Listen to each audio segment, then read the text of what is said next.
Hello guys, my name is James. Don't forget to subscribe to our channel. Episode 1 of Moon Knight begins with a strange, shadowy man shattering a glass inside a cloth. Those shards of glass are emptied into his shoes, which he proceeds to put on and walk across the room.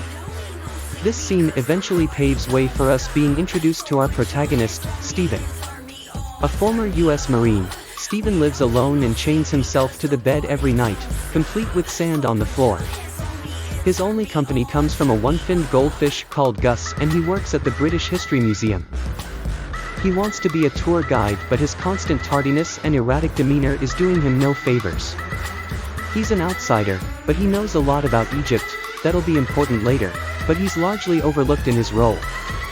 Something is going on with Steven, and that much is especially apparent when he suddenly awakens in the middle of a big field.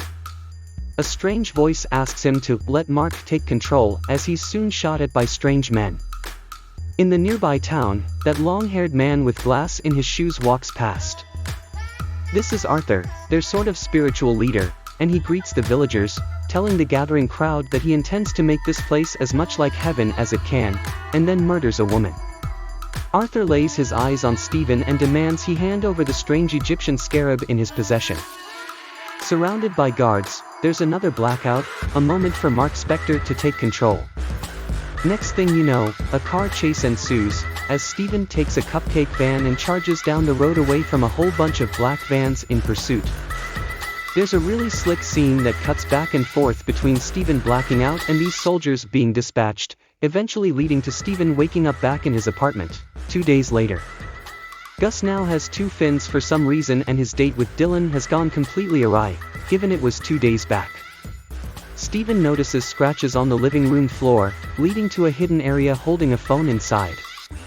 Numerous missed calls from someone called Layla, and one from Dushan, seems to hint that he's living a double life. A strange echoing voice bleeds through, as Mark, Steven's alter ego of sorts, begins to speak. He warns Steven to stop looking, but it's no good. Steven is seeing Egyptian gods everywhere, and these blackouts are getting worse. Not only that, Arthur is on the hunt too. Arthur knows about Steven's plight, seemingly knowing all about the voices inside his head. As he looks deep into Steven's eyes and places that familiar hammer down between his forearms, Arthur comments that there's chaos in you. Arthur waits until after hours, where a strange jackal comes to life and begins chasing Steven, snarling and growling. Arthur wants the scarab, but as Steven locks himself in the bathroom, it seems there's no way out. Through his reflection though, Mark urges Steven to let him take control.